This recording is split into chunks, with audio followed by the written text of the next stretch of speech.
जय गजानन माऊली. रोशनी बंडे मराठी ब्लॉगमध्ये तुमचं स्वागत आहे. सकाळच्या पहिल्या प्रकाशासोबत, पक्ष्यांच्या किलबिलाटासोबत सूर्योदय हळूहळू डोंगराच्या कुशीतून उगवत आहे. आल्याचा सुगंध, वाफेचा उबदार स्पर्श. सकाळचा पहिला घोट घेताना मन शांत होतं आणि घरातली लगबग हळूहळू सुरू होते. आज मी सकाळची माझी कामं पटापट आवरली, कारण मला जायचं होतं माहेरी. मी आवरून निघाली माहेरी. माहेरी आल्यावर तिथं चालू होती स्वयंपाकाची लगबग.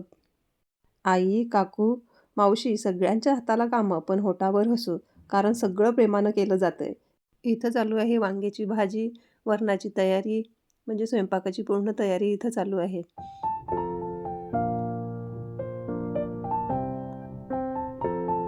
हे बघा किती छान चुलीवरच्या पोळ्या वगैरे करणं चालू आहे.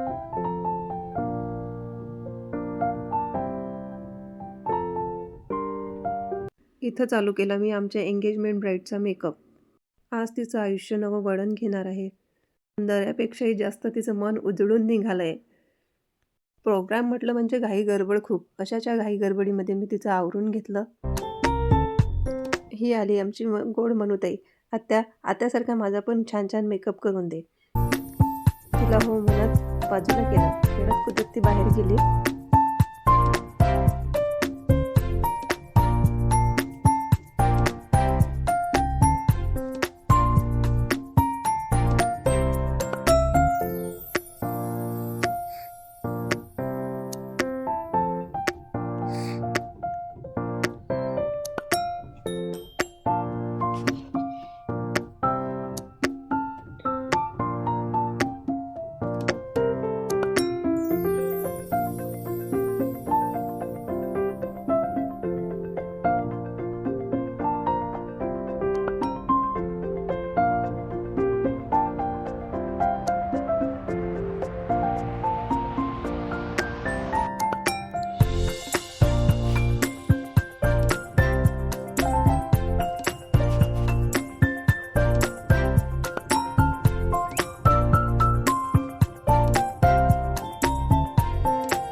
सगळ्यांच्या कामाची बघा लगबग चालू होती. इथं आमची नवरी तयार झाली आहे. चला तर वडू आपण मजेशीर अशा मराठी लांब जुने असे उखाणे.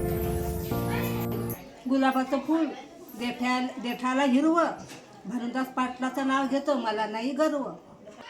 तुळशीला घालते पाणी, विष्णूला करते नवस, मुंडलिकरावांचं नाव घेते आज साखरपुड्याचा दिवस. रस नाही राहिले. प्राजक्ताच्या बायाशी, शुभ्रफुलांच्या राशी, एकनाथ पाटलाचं नाव घेते साखरपुड्याच्या दिवशी. माझ्याच्या पिंडीला हार घालते वाकून, गजानन पाटलाचं नाव घेते तुमचा सगळ्यांचा मान राखून. तुळशी माते वंदन करते तुला, मी वरती खापुटेचं नाव घेतो, सौभाग्य राहू दे मला. ताडफाय रामफाय झाड हिवाई करतो पंढरपूरचा, सोन्याचे कावळं चांदीचा चौपाट उघडून पाहतो, चटका पोरी छान दोरी, फलबंदी वाडा तिरबंदी गोडा, चेलमेरे गोप कमरेला झोप, चालणं मोठं ठसून मल्याला हसू, मी हसली गालात मला पुस्तक रंग मला.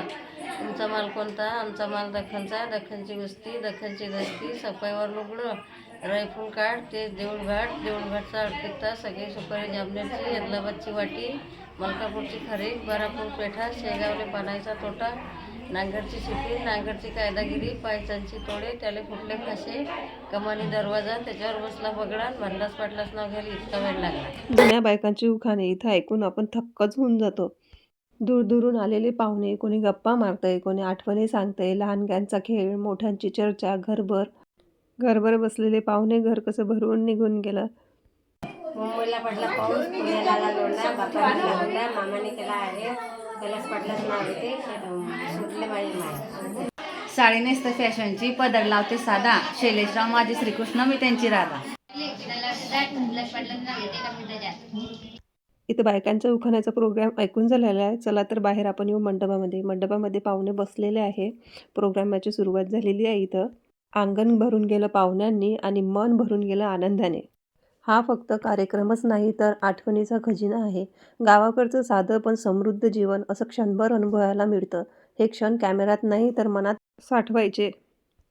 आजचा दिवस साखरपुड्याचा मंगल दिवस.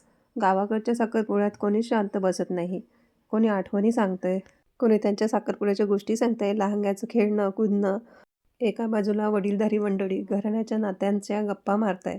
आमच्या वेळेस असं होतं, आमच्या वेळेस तसं होतं म्हणत जुन्या आठवणींना उजाळा दिला जातोय. परंपरा आजही तितक्याच जपल्या जात आहे. पण आमच्या वेळेस काहीतरी वेगळंच होतं, अशा त्यांच्या गोष्टी रमल्या होत्या.